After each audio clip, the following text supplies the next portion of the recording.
Alid Lewis, Thermos Threadless, Foam Monster.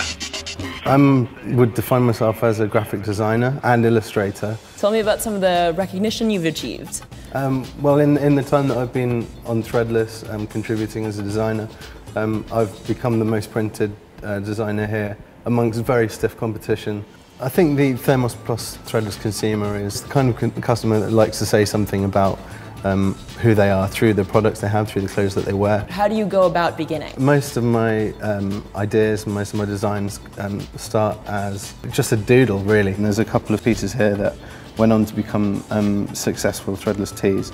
Another zombie design, because zombies are super popular. And I also have the original doodle for Foam Monster in an emotional reunion with severed limb. I was imagining, you know, a foam hand. What's the story behind the foam hand? Is there a foam person? He's humanoid, but he's kind of rounded and cuddly, probably scared of kids. So what program do you work in? I usually paint my designs in the industry standard image editor. I've got an example here actually of Foam Monster.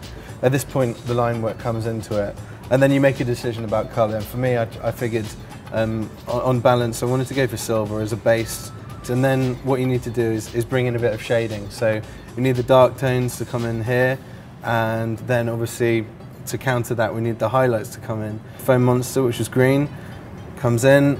So tell me about the colour. In the UK, green isn't really a popular colour for teams. Blues and reds, however, you know, they'd mean something. They'd be partisan. For me, green, I think, was really a neutral colour, and it's also kind of a foamy colour. When I did Foam Monster, the idea really was to kind of create a scene that was almost sort of photographic and real, and then juxtapose that with the cartoony Foam Monster, the two bits on it. And what's really nice with the flask is that there's also almost like a reveal.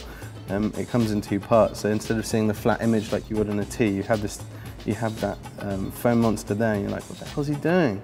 And then the little hand is there, and you say, oh, and then you feel sorry for him. Documenting and recording your ideas is the most important thing, and it can lead to something later on. I think sometimes that if the more crazy your ambitions, the better at having ambitions to maybe make a comic book at some point. I don't claim to be a great illustrator at all, but it would be really good fun, I think, and a lot of work, but it's something I'd like to do.